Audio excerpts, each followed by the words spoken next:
बिस्मिल्लाहिर्रहमानिर्रहीम, अस्सलाम वालेकुम। मैं असदुल्ला खान हूँ। जनूबी पंजाब का हम रुख कर चुके हैं और आज इस वीडियो में हम मुजफ्फरगढ़ की बात कर रहे हैं। मुजफ्फरगढ़ और कोटद्दू। पहले ये पूरा मुजफ्फरगढ़ हुआ करता था और इस मरतबा कोटद्दू अलहदा डिस्ट्रिक्ट हो गया। तो मुजफ्फरगढ़ की और कोटद्दू की पहले यानी पूरा मुजफ्फरगढ़ जो है वो 6 सीटों पर मुश्तमिल था, बड़ा डिस्ट्रिक्ट था। अब 2 हिस्से इसके हो गए तो 4 सीटें आती हैं मुजफ्फरगढ़ में कौमी असम्बली की और इसी तरह से 2 सीटें आती हैं कोटद्दू में। तो पूरा मुजफ्फरगढ़ अब 2 हिस्सों में तकसीम होकर 4 जमा 2 6 सीटों पर मुश्तमिल है। और सूबाई असम्बली की पहले यहाँ पर मजमूई तौर पर 12 सीटें थी, इस वक्त 11 हैं। 8 आती हैं मुजफ्फरगढ़ में और 3 सूबाई असम्बली की सीटें आती हैं कोटद्दू में। तो यहाँ पर 2 कोटद्दू और 4 मुजफ्फरगढ़ की सीटों पर सूरत हाल इस वक्त क्या है, इस पर हम इस वीडियो में जरा सूरत हाल का जायजा ले लेते हैं। पहले कोटद्दू 1 पे आ जाइए। NA 179 यहां पर एक पाकिस्तान में शायद जो सबसे तगड़ी कैंपेन अपने हल्के में चला रहा है। एक तो शेर अफजल नरवा साहब है ना, मुख्तलिफ जगहों पे चला रहे हैं, मुख्तलिफ जगहों पे जा रहे हैं, लेकिन जो अपने हल्के में सबसे तगड़ी कैंपेन चला रहा है कोई कैंडिडेट पाकिस्तान तहरीक इंसाफ का, तो वो शायद शबीर अली कुरैशी हैं, जिनके बड़े बड़े जलसे, बड़ी बड़ी रैलियां और बड़े तगड़े जो गैदरिंग्स हैं, कॉर्नर मीटिंग्स हैं, वो हो रही हैं। और शबीर अली कुरैशी के बारे में 2 तरह की राय है। यानी एक तो हैरान भी हैं लोग कि ये इतनी कैंपेन कैसे चला पा रहे हैं, और दूसरा लोग उनको क्रेडिट दे रहे हैं कि वो अपनी दिलेरी से चला पा रहे हैं।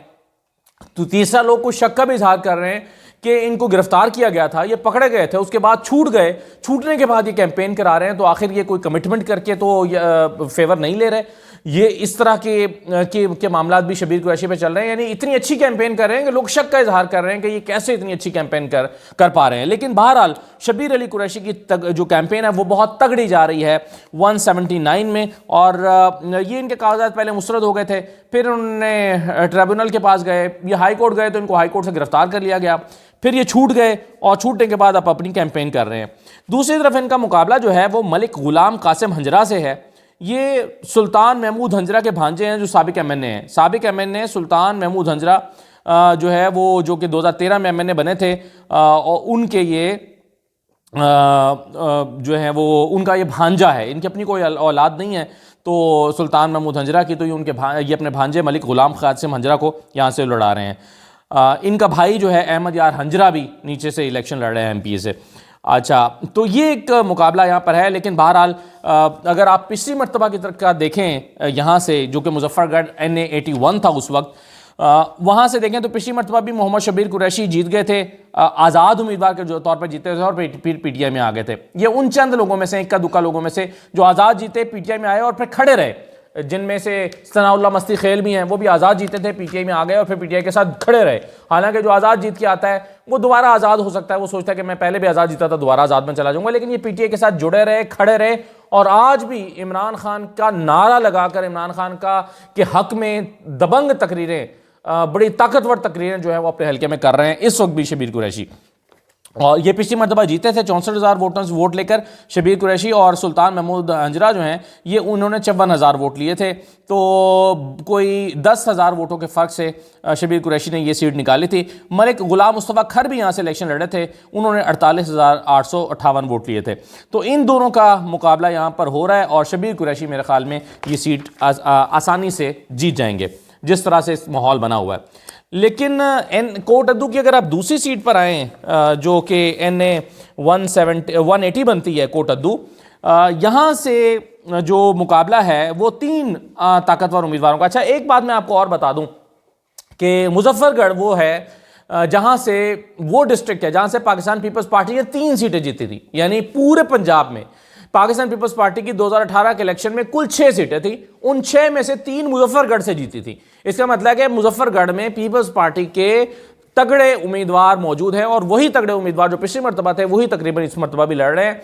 तो पीपल्स पार्टी अभी भी मुजफ्फरगढ़ और कोटद्दू में मैदान में खड़ी है। तो कोटद्दू में 180 में मियाँ फयाज सजड़ा हैं, ये PTI के टिकट से इलेक्शन लड़ रहे हैं।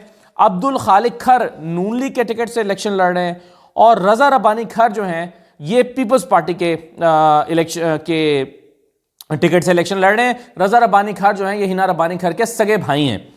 और ये जो अब्दुल खालिक खैर है, दिलचस्प बात यह है कि अब्दुल खालिक खैर जो कि नून लीग के टिकट से इलेक्शन लड़ रहे हैं, यानी नून का उम्मीदवार अब्दुल खालिक खैर और पीपल्स पार्टी का उम्मीदवार रजा रब्बानी खैर, ये दोनों आपस में सौतेले भाई हैं। इन दोनों का वालिद जो है वो गुलाम नूर रब्बानी खैर, यानी इनका वालिद देखिए, इनकी वालदा इनकी अलग अलग हैं, ये सौतेले भाई हैं गुलाम रजा रब्बानी खैर और अब्दुल खालिक खैर। तो एक पीपल्स पार्टी के टिकट से हैं और दूसरे नून लीग के टिकट से हैं और ये इलेक्शन लड़ रहे हैं। 2018 में रजा रब्बानी खैर ने ये सीट जो है वो 54,000 वोट लेकर जीती थी, 54,900 वोट लेकर, यानी 55,000 वोट लेकर।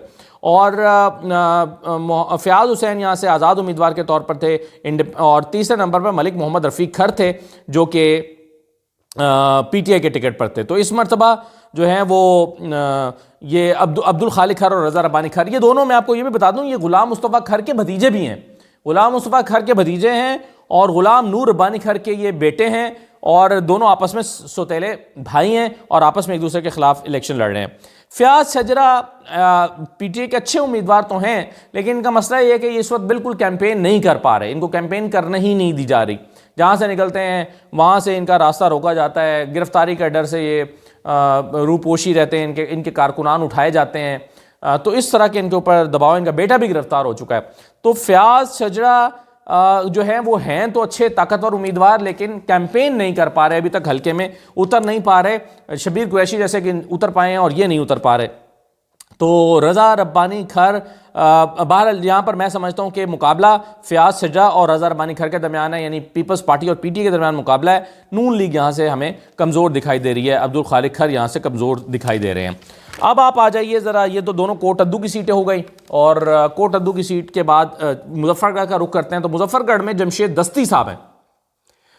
तो जमशेद दस्ती जो हैं ये पीटीआई के टिकट पर इलेक्शन लड़ रहे हैं, और हम्माद नवाज खान टीपू ये नून लीग के टिकट पर इलेक्शन लड़ रहे हैं, और महर इरशाद जो हैं ये पीपल्स पार्टी के टिकट पर इलेक्शन लड़ रहे हैं। महर इरशाद पिछली मरतबा यहाँ से जीते थे, और पीपल्स पार्टी के, मैंने आपको बताया ना कि पीपल्स पार्टी की 3 सीटें यहाँ से मुजफ्फरगढ़ से निकली थी। तो महर इरशाद जो हैं वो पीपल्स पार्टी के इस दफ़ा भी उम्मीदवार हैं, ये पीडीएम की हुकूमत में मुआवने ख़ुसूसी भी थे, वज़ीर मुमलिकत का ओहदा इनके पास था, और इनका मुकाबला होगा जमशेद दस्ती के साथ। तो यहाँ पर भी जमशेद दस्ती और महर इरशाद के दरमियान कांटेदार मुकाबला है, लेकिन जमशेद दस्ती का मसला यहाँ पर भी वही है कि इनको कैंपेन बिल्कुल नहीं करने दी जा रही। ये इनकी जो सोशल मीडिया टीम है वो गिरफ्तार कर ली गई, इनकी एक वैन, स्कूल वैन या बस चलती है उसको बंद कर दिया गया, फिर इनके जलसे में, कल परसों इनका पीर जहानिया में जलसा था, तो वहाँ पर जलसे के बाहर लाकर 6 डाले खड़े कर दिए गए ताकि इनको गिरफ्तार किया जाए और लोग जमा ना हों। लेकिन 12 लोग डंडे वगैरह लेकर और वो जमा हो गए और एक क्लैश की सूरत हाल या ख़तरा पैदा हो गया, तो फिर पुलिस ने उनको गिरफ्तार नहीं किया। तो जमशेद दस्ती के ऊपर ये प्रॉब्लम्स जो हैं वो हैं। तो इन दोनों का ही मुकाबला है, जमशेद दस्ती और महर इरशाद का, यानी पीपल्स पार्टी और पीटीआई का यहाँ पर मुकाबला है। और हम्माद नवाज खान टीपू जो है, इनका मसला ये है कि ये तो खुद अपने जो नीचे एमपीए का उम्मीदवार है उसको भी सपोर्ट नहीं कर रहे, बल्कि ये यानी इनके नीचे जो ताकतवर उम्मीदवार है एमपीए का अजमल चांडिया, उसको सपोर्ट नहीं कर रहे पीपी 268 में, बल्कि ये आज़ाद उम्मीदवार नासिर तड़गड़ हैं उनको ये सपोर्ट कर रहे हैं। तो ख़ुद ये पार्टी पॉलिसी की खिलाफ वर्जी भी कर रहे हैं और ख़ुद एक इनकी स्ट्रैटेजी की वजह से यहाँ से इनका अपना हल्का भी ख़राब हो रहा है। तो बहरहाल नून लीग यहाँ पर भी हमें दिखाई नहीं दे रही, और जमशेद दस्ती और महर इरशाद जो हैं इनके दरमियान मुकाबला 175 में होगा। तो ये हो गई मुजफ्फरगढ़ की सीट। 175 के बाद 176 पे आप आ जाइए, तो ये भी दिलचस्प हल्का है। यहाँ पर एक पाकिस्तान तहरीक इंसाफ 2 हिस्सों में तकसीम है। मिसेस हुमैरा अहमद खान को पाकिस्तान तहरीक इंसाफ ने टिकट दिया था, क्योंकि यहाँ पर नवाबजादा अहमद खान जिनको पाकिस्तान तहरीक इंसाफ टिकट दे रही थी, नवाबजादा अहमद खान के कागजात मुस्तरद हो गए थे, तो फिर उनकी अहलिया मिसेस हुमैरा अहमद खान को टिकट दे दिया गया। लेकिन अब जब इनके कागजात मंजूर हो गए हैं ट्राइब्यूनल से, हाई कोर्ट से, तो फिर तहरीक इंसाफ ने यहाँ टिकट चेंज करके वापस नवाबजादा अहमद खान को दे दिया है। यानी उनकी अहलिया अब नहीं लड़ेंगी जो कि कवरिंग कैंडिडेट थी, अब खुद नवाबजादा अहमद खान लड़ेंगे।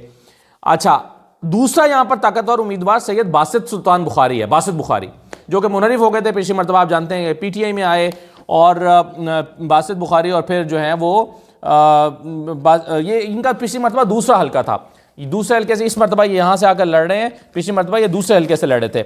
अच्छा, बासित बुखारी जो हैं ये यहाँ से आकर इलेक्शन लड़ रहे हैं नून लीग के प्लेटफॉर्म से, और नवाबजादा इफ्तिखार अहमद खान पाकिस्तान पीपल्स पार्टी के, जो कि इस हल्के से पिछली मरतबा जीते भी हुए हैं, नवाबजादा इफ्तिखार अहमद खान, ये यहाँ से ये इलेक्शन लड़ रहे हैं। और जैसा कि मैंने कहा पीटीआई दो हिस्सों में तकसीम है, तो वो इस तरह से तकसीम हो गई कि यहाँ जमशेद चीमा ने बजाय इसके कि नवाबजादा अहमद खान को सपोर्ट करते, जमशेद चीमा ने अपनी अहलिया नाजिया जमशेद को भी मैदान में उतार दिया है और उनके भी पीटीआई के झंडों से कैंपेन कर रहे हैं। तो पीटीआई की एक तरह से पार्टी, जो अपनी पार्टी है पीटीआई, उसकी पॉलिसी की खिलाफ वर्जी भी कर रहे हैं।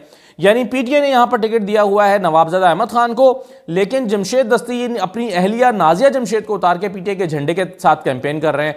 तो ये एक जो है वो जमशेद दस्ती के हवाले से मैं समझता हूं कि एक जो कमज़ोर चीज़ है वो हो रही है। तो अब मुकाबला यहाँ पर जो सबसे ताकतवर हैं वो नवाबजादा इफ्तिखार अहमद खान है, और उनका मुकाबला नवाबजादा अहमद खान के साथ होगा। और नाजिया जमशेद भी देखें कुछ ना कुछ वोट लेंगी, तो दो देखते हैं क्या है। अब अगर वोट पीटीआई का तकसीम होता है तो जाहिर है इसका फ़ायदा नवाबजादा इफ्तिखार अहमद खान को होगा। सैयद बासित बुखारी भी ताकतवर उम्मीदवार हैं, पिछली मरतबा जीते भी थे, लेकिन बहरहाल इनका हल्का ये वाला नहीं बनता, ये दूसरे हल्के से यहाँ पर आकर इलेक्शन लड़ रहे हैं, तो ज़्यादा चांस यहाँ पर अगेन नवाबजादा इफ्तिखार अहमद खान का ही बनता है, जो कि पीपल्स पार्टी के उम्मीदवार हैं। 177 में आप आ जाइए, तो यहाँ पर सैयदा शहर बानो बुखारी हैं, ये बासित बुखारी की बेटी है। तो ये कैंपेन कर रही हैं आजकल, इनके काफ़ी विजुअल्स भी, इनकी तकरीरें भी काफ़ी वायरल हो रही हैं, बड़ी अच्छी कैंपेन ये अपनी चला रही हैं सैयदा शहर बानो बुखारी, बासित बुखारी की बेटी। इनके मुकाबले में इनके चचा हारून बुखारी भी मुकाबला कर रहे हैं। इनके चचा का अपने भाई से, यानी बासित सुल्तान बुखारी का और हारून बुखारी का काफ़ी अर्से से क्रैश चला आ रहा है। कभी ये दोनों भाई आपस में लड़ते हैं, कभी माँ बेटा आपस में लड़ते हैं, यानी इलेक्शन इनकी वालदा हारून बुखारी और हारून बुखारी की वालदा भी आपस में लड़ चुके हैं, बासित बुखारी की अहलिया और हारून बुखारी भी आपस में लड़ चुके हैं। तो इनका ख़ानदान इस लिहाज से तकसीम है। तो हारून बुखारी इस मरतबा अपनी भतीजी के मुकाबले में इलेक्शन लड़ रहे हैं। तो शहर बानो बुखारी नून लीग से, और हारून बुखारी जो है वो इस दफ़ा JUI के टिकट पर चले गए, उन्होंने JUI का टिकट ले लिया यहाँ से। तो JUI के टिकट से लड़ रहे हैं, और पीटीआई से मुअज़्ज़म जतोई हैं जो इलेक्शन लड़ रहे हैं। ज़फ़रुल्लाह खान जो हैं वो, ज़फ़रुल्लाह लगारी जो हैं, ये पीपल्स पार्टी पे हैं। तो मुकाबला मेरे ख़्याल में जो है वो शहर बानो बुखारी और मुअज़्ज़म जतोई और हारून बुखारी के दरमियान होगा। 178 पर आप आ जाएँ, तो यहाँ पर दो बड़े ताकतवर उम्मीदवार हैं। एक अब्दुल कयूम जतोई हैं, साबिक वफाकी वज़ीर हैं, पाकिस्तान तहरीक इंसाफ के टिकट पर लड़ रहे हैं, पहले ये पीपल्स पार्टी में हुआ करते थे। और इनके मुकाबले में आमिर तलाल गोपांग हैं, ये नून लीग के हैं। तो ये भी कांटेदार मुकाबला है। पिछली मरतबा आमिर तलाल गोपांग यहाँ से जीते हुए हैं, इसलिए हम कह नहीं सकते कि कौन जीतेगा, लेकिन बहरहाल अब्दुल कयूम जतोई और आमिर तलाल गोपांग का कांटेदार मुकाबला समझा जा रहा है। अब्दुल कयूम जतोई 2008 का इलेक्शन पीपल्स पार्टी के प्लेटफॉर्म से जीते थे, ये वही, और 2002 का इलेक्शन भी पीपल्स पार्टी के प्लेटफॉर्म से जीते थे। ये वही मशहूर ज़माना वज़ीर हैं जिन्होंने कहा था कि सब करप्शन करते हैं तो हमारा भी हक बनता है थोड़ी सी करप्शन कर लें, जावेद चौधरी के प्रोग्राम में कहा था। तो ये वही जतोई साहब हैं, अब ये पीटीआई के टिकट पर हैं। तो जनाब ये सूरत हाल है कोटद्दू की, और कोटद्दू और मुजफ्फरगढ़ की कौमी असम्बली की डिटेल्स मैंने आपको बताई हैं। इसके सूबाई असम्बली के हल्के बहुत ज़्यादा हैं, 12 हल्के हैं। अगर मैं उसकी डिटेल में भी जाऊँगा तो ये वीडियो तो चली जाएगी 25-30 मिनट पे, तो उसको फिर हम अलग से डिस्कस कर सकते हैं। लेकिन चूँकि ये बड़ा हल्का है, तो इसलिए इसके बड़ा ज़िला है या कोटद्दू, और ये मिला के मैंने किया है, तो इसलिए कौमी असम्बली के हल्के मैंने आपके सामने उसकी डिटेल्स रख दी हैं। इजाज़त दीजिए, अल्लाह हाफ़िज़।